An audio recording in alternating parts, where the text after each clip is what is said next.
Fred Rogers was an advocate of children's education and development. As one of his many life lessons, he once said, "Discovering the truth about ourselves is the work of a lifetime, but it's worth it in the end." While learning and education are often associated with young children, as adults, we never stop learning. Life is a process in which we continuously grow and mature. Fred Rogers wanted to introduce this idea to children at a young age and encourage them to explore their mind and world around them. This process of discovery is never ending. As we mature, this working process will be hard, time-consuming, require a lot of effort, and sometimes be unpleasant. But with determination and a goal, it's achievable. Mr. Rogers has become a true example of this. This is what Saint Vincent College and the Fred Rogers Scholarship Program represent to me. As an undecided major, there are moments that can be stressful. I am reassured, however, that I will be able to grow and use the lessons taught by Mr. Rogers to help those around me. While working alongside the other scholars and everyone involved in the Fred Rogers Scholarship Program, I look forward to this self-discovery and continuing the mission and lessons of Fred Rogers. Fred Rogers once said, "I don't believe that children, when they're young, need to be told about the troubles in this world. In fact, they may need our reassurance that the world really isn't as sad or as dangerous or scary a place as it may seem in the pictures of it that come to them in media such as television." I'm sure everyone in this room can relate to these words. If we all think back for a moment, I think it's safe to say that one of the most tragic and frightening experiences of our early childhood was that trip to the doctor's office. The intimidation of the doctor's office and uncertainty of what lay ahead made for one of the most unpleasant events we as children had to experience.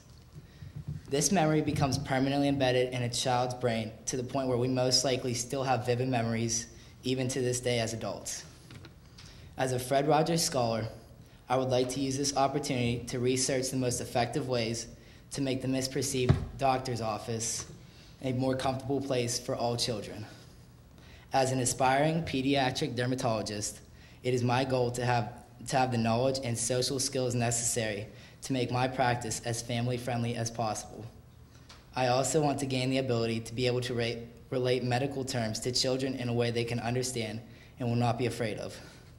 I am both excited and honored to be selected as one of the 5 Fred Rogers Scholars this year. I am certain this program will strongly benefit me in the future for my career choice, and I hope to be able to give back to the Fred Rogers Scholars Program when I'm done. Thank you.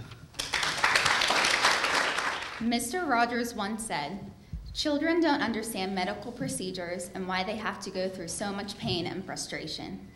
Even though people tell them 100 times that the hurtful treatments are going to help them get better, they're still angry.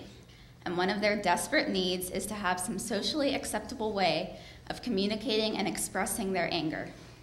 This quote from Fred Rogers illustrates one of the main reasons why I want to be a Fred Rogers Scholar and research children's media. It relates to my personal experience of having surgery as a young child, as well as how I will relate to children as a pediatric anesthesiologist. I chose this field because I want to make a difference in the lives of children, just as physicians have impacted my life. When I was 9 years old, I received emergency surgery for a large tumor. The doctors sat by my bed and took the time to answer my questions and explain the procedure more in depth. This helped me to feel more confident as I gained trust in these physicians.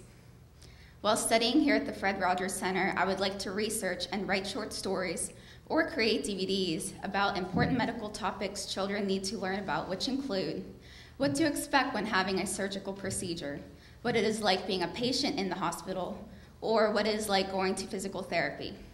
The books or DVDs would also come with a stuffed animal who is the main character of the story. I would like to restudy whether having a stuffed animal that children can take with them into procedures and relate to will help them feel less nervous when going into an unfamiliar environment. After all, standing here today as a Fred Rogers Scholar, I am living proof of Mr. Rogers' words. Some of my richest experiences have come out of the most painful times, those that were hardest to believe would ever turn into anything positive. Fred Rogers obviously realized how special every person is. He once said that there's only one person in the whole world like you. If you think about it for a moment, there never has been, and there never will be, in the history of the earth, another person just like you. Fred Rogers knew that everyone has something only they can offer, that can't be found anywhere else. Some people might have talents that seem to be the same, but each person adds something of themselves to what they do, making their work entirely unique. Fred Rogers saw the importance of uniqueness in all people, especially children. As a Fred Rogers scholar, I hope to learn more about encouraging children's creativity and imagination and how media can play a positive role in the development of children. Fred Rogers looked for the best in every situation, which is an effort that I make in my own life to focus on what is good in everything I encounter, rather than dwelling on what has gone or what may go wrong. As technology becomes increasingly integrated into many people's daily lives, the strength of its influence grows.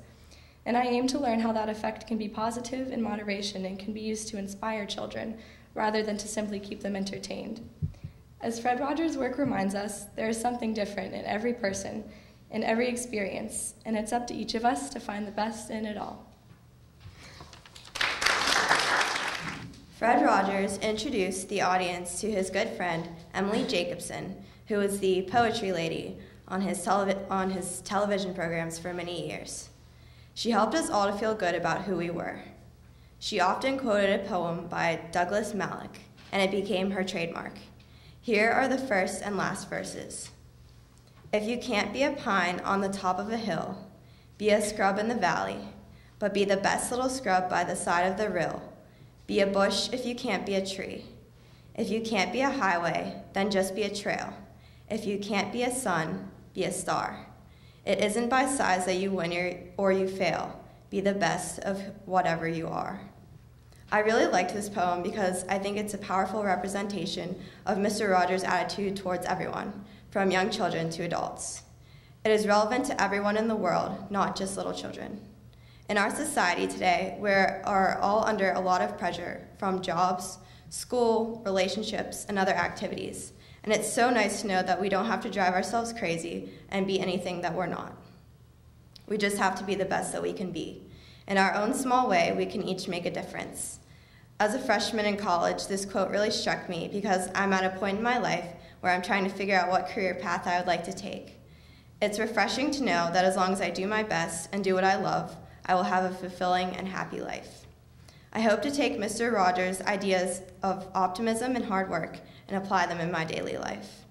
I'm looking forward to working with the Fred Rogers Center over the next few years to help accomplish my own goals, but also to help those around me to become the best that they can be. Thank you.